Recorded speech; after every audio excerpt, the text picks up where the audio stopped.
ठीक है। 9th class के जो पॉलिटिकल साइंस के जो चैप्टर 4 है संस्थाओं का कामकाज, इसमें कुछ मेन पॉइंट्स हम वो डिस्कस कर लेते हैं, फिर हम चैप्टर पर डिस्कस करेंगे, क्वेश्चन आंसर्स सारे कुछ। बोले यहाँ पे संसद एक ऐसा मंच है जहाँ पर नागरिकों के द्वारा चुने हुए प्रतिनिधि कानून विधि निर्माण का कार्य करते हैं।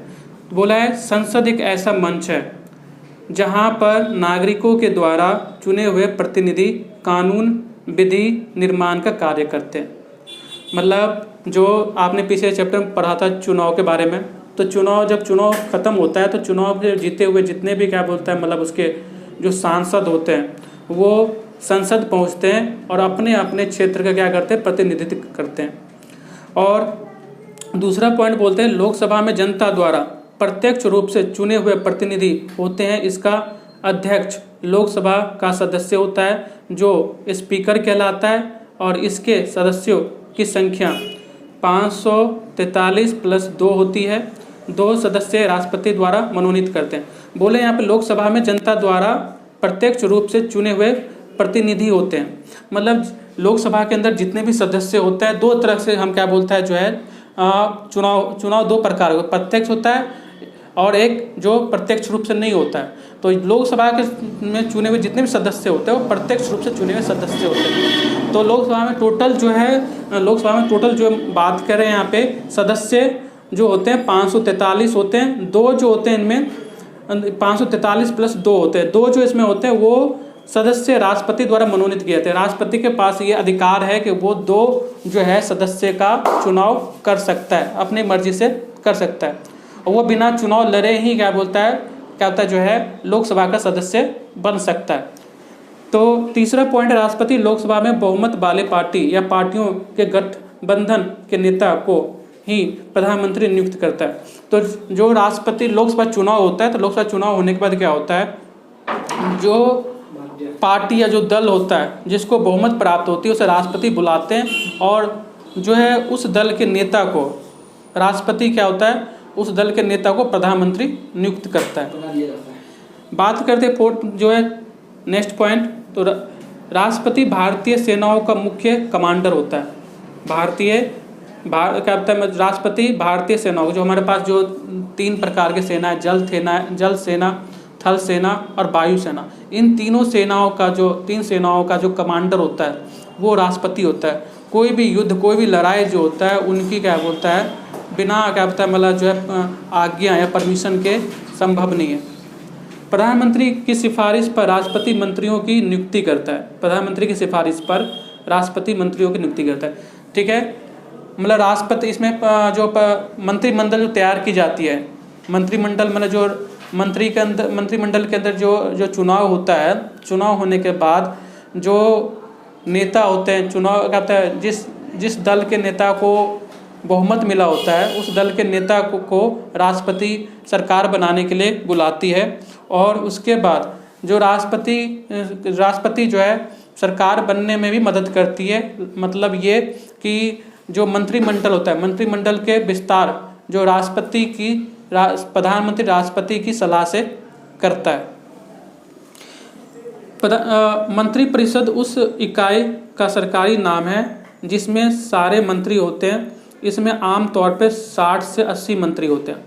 बोले यहाँ पे जो प्रधानमंत्री होता है वो सरकार क्या होता है अकेले नहीं चला सकता, इसीलिए वो क्या होता है अलग अलग जो मंत्रालय में अलग अलग मंत्रालय के रूप में अपने कार्य को विभाजित कर देता है और उन मंत्रालय का जो है एक मुखिया बनाता है जो कि उसे उसका कार्यभार दे दिया जाता है।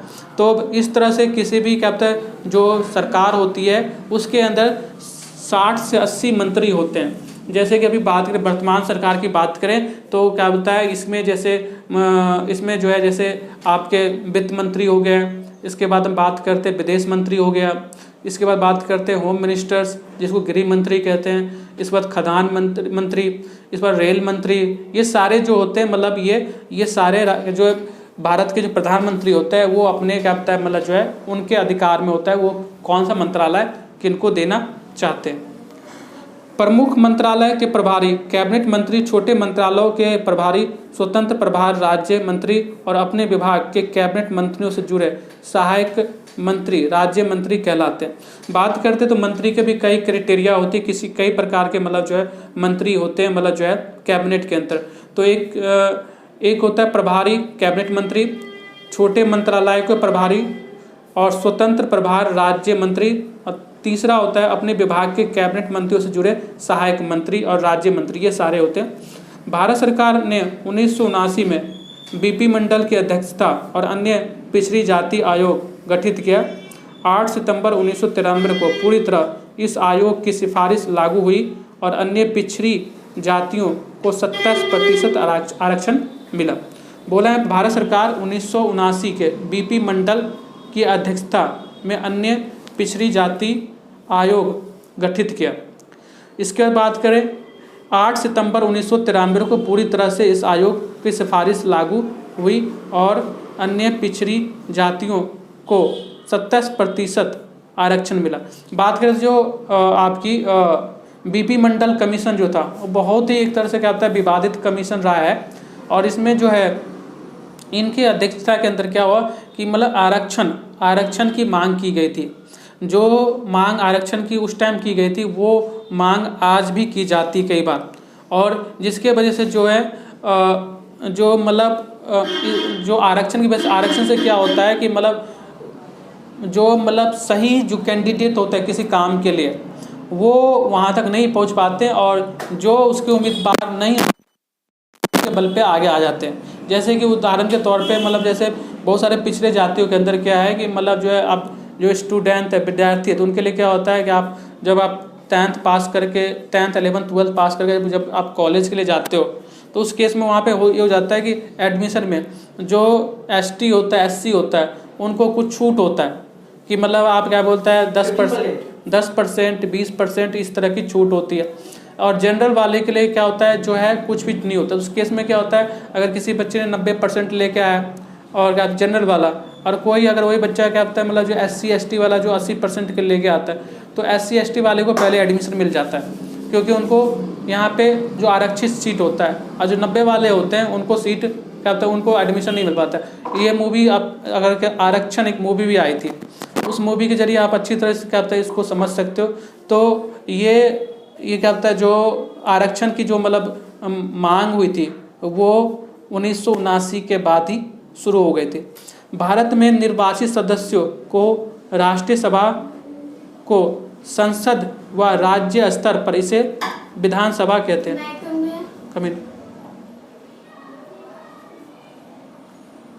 ठीक है, बैठ जाओ। भारत में निर्वाचित सदस्यों की राष्ट्रीय सभा को सदस्य व अन्य राज्य स्तर पर इसे विधानसभा कहते हैं। तो भारत में निर्वाचित सदस्यों की राष्ट्रीय सभा को संसद जो चुनाव होता है, लोकसभा के चुनाव होती है, लोकसभा चुनाव को जीत के जो क्या होता है मतलब संसद पहुंचते उनको राष्ट्रीय सभा का सदस्य कहते हैं। और जो राज्य स्तर पे चुनाव जीत के क्या होता है मतलब जो है राज्य स्तर पे चुनाव जीतते हैं उसे विधानसभा का सदस्य कहा जाता है। ठीक है, जनता द्वारा खास अवधि के लिए निर्वाचित लोगों को राजनीतिक कार्यपालिका व लंबे समय के लिए नियुक्त लोगों को अस्थायी कार्यपालिका कहते हैं। बात करते हैं पे जनता द्वारा खास अवधि के लिए निर्वाचित लोगों को राजनीतिक कार्यपालिका, और बोले हैं लंबे समय के लिए नियुक्त लोगों को अस्थायी दो तरह की कार्यपालिका होती है। एक जो कि मतलब एक निश्चित समय के लिए छोटे समय के लिए उसको क्या होता है लोगों के द्वारा जनता के द्वारा चुना गया है उसे हम राजनीतिक कार्यपालिका कहते हैं। और दूसरा मतलब वो लोग जो कि लंबे समय तक जिसकी नियुक्ति हुई पब्लिक के द्वारा जनता के द्वारा चुना गया है, वो लंबे समय के लिए चुना गया है, उन्हें हम क्या कहते हैं अस्थायी कार्यपालिका कहते हैं। ये अधिकारी राजनीतिक कार्यपालिका के तहत काम करती है। तो ये जो अधिकारी होता है इनको जो काम कराता है वो जो काम करवाता है वो राजनीतिक कार्यपालिका होती है। इनके आदेश पर ये काम को अंजाम देते हैं। न्यायपालिका संवैधानिक संस्था होती है जिसके पास न्याय करने और कानूनी चिंताओं को निपटारे का अधिकार होता है। पूरे देश के लिए सर्वोच्च न्यायालय, राज्यों में उन्हें न्यायालय, जिला न्यायालय और अस्थायी स्तर के न्यायालय होते हैं। तो बोले यहाँ पे न्यायपालिका संवैधानिक संस्था होती है। न्यायपालिका मैंने बताया कि जो है सरकार के 3 प्रमुख अंग है, न्यायपालिका, कार्यपालिका, विधायिका। तो न्यायपालिका जो है एक संवैधानिक संस्था है जिसके पास न्याय करने और कानूनी विवाद को निपटाने का अधिकार, मतलब जो है किसी प्रकार का अगर क्या तक कानूनी विवाद है या तो कभी काल राज्यसभा और राज्य सरकार और क्या होता है केंद्र सरकार के बीच में हो सकता है, या फिर क्या बोलता है आम आदमी के बीच में कोई किसी प्रकार समस्या होती है, तो वो जो समस्या को निपटाने का काम जो है वो न्यायपालिका करती है। हम बात करते भारत का राष्ट्रपति नियुक्ति होने के लिए अनिवार्य योग्यता। ठीक है, प्लीज सुन लो से बात को। भारत की राष्ट्रपति चुनाव किस प्रकार होती है और कोई भारत के राष्ट्रपति अगर भारत का राष्ट्रपति बनना चाहता है तो उसके लिए क्या योग्यता चाहिए। एग्जाम में ये क्वेश्चन बहुत बार आया है और आता है। तो पहली बात, वो भारत का नागरिक होना चाहिए। कोई भी भारत वो कोई भी भारत का जो क्या मतलब जो नागरिक है वो भारत का राष्ट्रपति बन सकता है अगर वो भारत का नागरिक है। ठीक है। दूसरा, आयु 35 वर्ष से अधिक हो। ठीक है, जो भी क्या बोलता है मतलब भारत के राष्ट्रपति का चुनाव लड़ना चाहता है उसकी उम्र 35 साल से ऊपर होनी चाहिए। 35 साल से अगर नीचे है तो वो चुनाव नहीं लड़ सकता, लेकिन 35 का है तो 35 का है या 35 ऊपर है तो भारत के राष्ट्रपति चुनाव लड़ सकता है। तीसरा, दिवालिया या सजायाफ्त ना हो। दिवालिया मतलब दिवालिया में होता है मानसिक रूप से वो जो है वो मानसिक रूप से स्वस्थ होनी चाहिए, और सजायाफ्त मतलब उसके कोई आपराधिक मामला दर्ज ना हो, ये भी उसके क्या बताया लिए जरूरी है। इसके बाद चौथी बात करते, किसी सरकारी लाभ पद पर कार्यरत ना हो। मतलब अगर राष्ट्रपति चुनाव लड़ते हो तो आपको राष्ट्रपति का मतलब किसी सरकारी लाभ पद पे ना हो। जैसे कि मतलब कोई व्यक्ति अगर क्या बताया सरकारी लॉयर है या फिर कोई सरकारी क्या बताया IAS ऑफिसर है, IPS ऑफिसर है, या किसी राज्य की मतलब मुख्यमंत्री है या गवर्नर है, तो वो चुनाव लड़ने से पहले उन पद से इस्तीफा देना पड़ेगा, तभी जाकर वो राष्ट्रपति चुनाव लड़ सकता है। अदरवाइज अगर वो चाहेगा कि मैं मुख्यमंत्री रहते हुए राष्ट्रपति चुनाव लड़ूं तो वो क्या होता है मतलब राष्ट्रपति चुनाव नहीं लड़ सकता है। इस पर बात करें लोकसभा का सदस्य बनने का योग्य। ठीक है, मतलब जो चुनाव लड़ना चाहता है, राष्ट्रपति चुनाव लड़ना चाहता है, राष्ट्रपति बनना चाहता है, उसके लिए ये भी शर्त है कि वो लोकसभा का सदस्य बनने योग्य होना चाहिए। ठीक है, बात करते दूसरा यहाँ पे आता है भारत के प्रधानमंत्री का अधिकार। ठीक है, जो भारत में सबसे ताकतवर इंसान है वो भारत के राष्ट्रपति है, भारत का राष्ट्रपति। उसके बाद दूसरा जो सबसे ताकतवर इंसान है वो भारत का प्रधानमंत्री है। राष्ट्रपति की ताकत क्या होता है मतलब जो है आपातकालीन में देखने को मिलती है, लेकिन भारत के जो प्रधानमंत्री की ताकत जो है वो अक्सर देखने के लिए मिल जाती है। और ये जो इसकी जो अधिकार है वो अधिकार जो है एक तरह से देखा जाए तो कभी काल जो होता है राष्ट्रपति से भी ज़्यादा मजबूती के साथ सामने आता है। तो इसके अधिकार बात करते हैं तो पहला, कैबिनेट की बैठक की अध्यक्षता। जो प्रधानमंत्री होता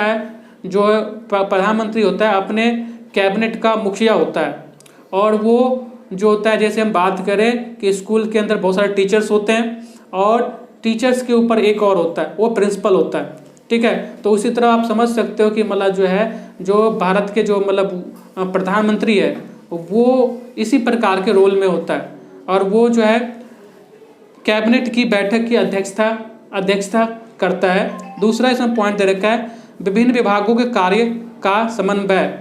जो विभिन्न जो है विभाग होता है, मतलब कई विभाग होता है, मतलब जो प्रधानमंत्री होता है, कोई भी इंसान सारा काम कर नहीं सकता है। तो और ये जो भारत एक बहुत बड़ा देश है तो उसके क्या होता है उसका विकास सही से हो, उसका कार्य सही से हो, इसके लिए ज़रूरी है कि वो अपने क्या होता है मतलब मंत्रालय को अपने क्या होता है जो है योग्य क्या होता है मतलब जो नेताओं में उसे बांट देता है।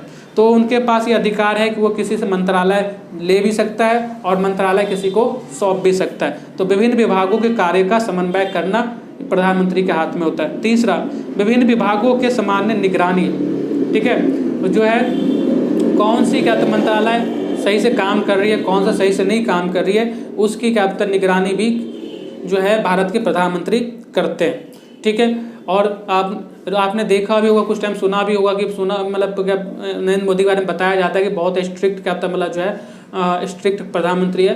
तो वो क्या है कि वो अपने क्या मतलब जो अपने जितने भी उनके सहायक है, जो मंत्री है, वो उनको क्या बोलता है जो टास्क देते हैं, काम देते हैं, उनका क्या बोलता है वो जो है वो उस काम के बारे में रिपोर्ट लेते हैं कि आपका काम कहाँ तक पहुँचा है। अगर वो इस प्रकार के अगर मान लो उसके काम जो उन्होंने टारगेट दिया तो वो टारगेट नहीं पूरा कर पाते, तो उनकी जो टारगेट को नहीं पूरा होने के बाद क्या होता है कि उनको जो है उनके जो मंत्रालय लेके किसी और को मंत्रालय दे दी जाती है।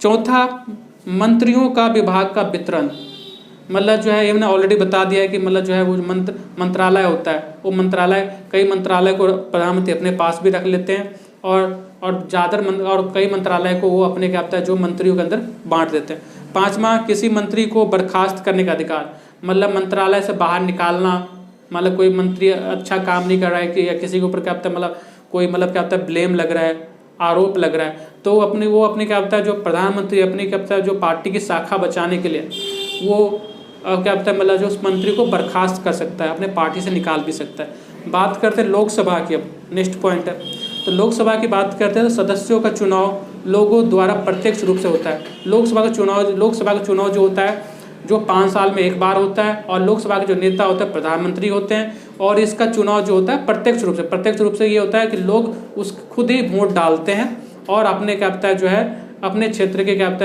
है जो लोकसभा के जो सदस्य होते हैं उनको चुनते हैं। दूसरा पॉइंट, अधिकतर मामलों में सर्वोच्च अधिकार, जो अधिकतर मामले होते हैं उनमें सर्वोच्चता का अधिकार उनके पास होता है। तीसरा, सदस्य अधिक होने के कारण विचारों को प्राथमिकता मिलने का संभावना, ठीक है, सदस्य अधिक होने के कारण विचारों का प्राथमिकता मिलने का, अगर जो लोकसभा चुनाव होता है और किसी दल के नेता का जो है सीट ज़्यादा होता है, तो उस केस में जो है किसी चीज़ को पे क्या होता है जो मतलब बात करते मतलब कोई कानून हो या कोई भी मतलब क्या होता है मतलब जो है इशू हो, उस पर प्राथमिकता ज़्यादा मिलती है।